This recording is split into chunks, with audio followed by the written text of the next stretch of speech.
doing a YouTube video about top 10 creepy TV shows. Oh, there's your phone. Voices that sound like they were recorded in an insane asylum all culminate in a perfect storm of childhood trauma. The show featured a couple of different sets of puppets, one of which was a perverse rip-off of Bert and Ernie, if Bert and Ernie suddenly devolved into autistic ape men, while the other set were a couple of semi-lobotomized dragons or dinosaurs with voices even more odd than the human puppets. Oh, that thing looked like a.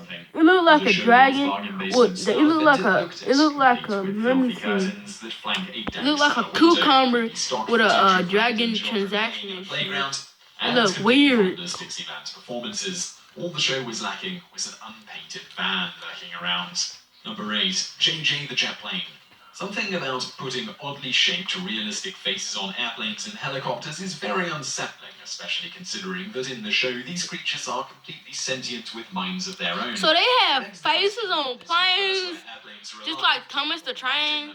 Enslaved to serve man or just another species of animal? How are new planes born? Anyway, where Thomas the Tank Engine succeeds in placing a face on an otherwise inanimate object without making kids nervous, JJ does not. The face dominates the planes they are stuck onto, having bulbously inflated features that are strangely rigid. In fact, the only parts that move are the eyes, barely, and the eyelids.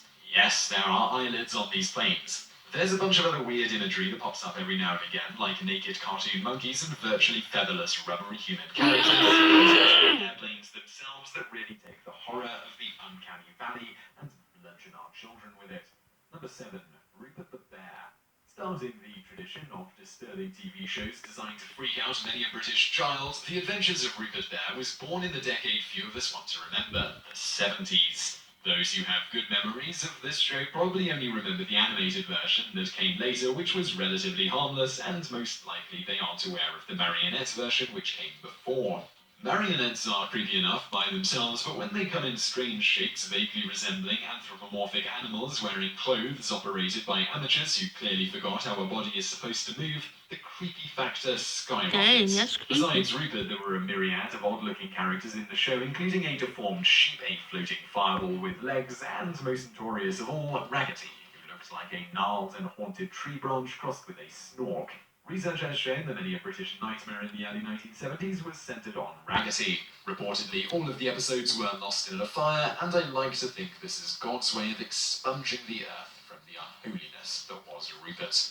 Number 6, Pipkins. Pipkins was another British TV show in the 70s. Yeah, that's creepy. It weird. Puppets aren't inherently scary and can be used to great effect on shows like Sesame Street and Lamb Chop's Play Along when operated correctly and made with love. You can't just find a ratty piece of carpet, shove your hand into its arse and call it good children's fare. Well, Pipkins did just that, which led to a rich cast of misfit puppets with regional accents that no one wanted to love. Most famous of the bunch was the character of Hartley Hare. He is one of the skankiest, dirtiest, spazziest puppets to ever appear on kids' TV. Not only did he look like a deceased pet that was dug up and brought back to life after being dead for 3 weeks, but his repertoire consists mostly of snide comments and innuendos. You know, for kids. Number 5, Dirt Girl World. Dirt Girl World is a relatively new show and is about a girl who loves to go outside and get dirty.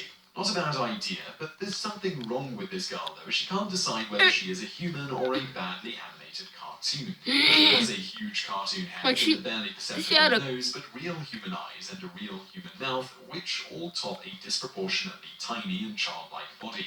Even worse, the eyes seem to move independently of each other, and with her mouth flying all over her face, Dirt Girl constantly makes some very disturbing facial expressions. It's as if Jessica Rabbit hooked up with Eddie Valiant instead of Roger Rabbit, and this girl was their half-human, half-cartoon love child. Alongside her is a male equivalent who is just as messed up, a yellow worm thing with Super Davos and a ladybug. And a human cricket hybrid abomination that wears a short bus helmet as if to telegraph the reason to everyone why insects and humans shouldn't mate. What's wrong with just using humans or cartoons? Stop trying to combine them. It's weird. Number 4, Terrorhawks. This show itself isn't too bad, despite prominently featuring marionettes, otherwise known as the Devil's Toy, which are usually creepy enough in their own right. What puts Terrorhawks on this list, though, is the character of Zelda, who is probably the scariest looking villain to ever appear in a kids' show, and her equally frightening henchman. I think this is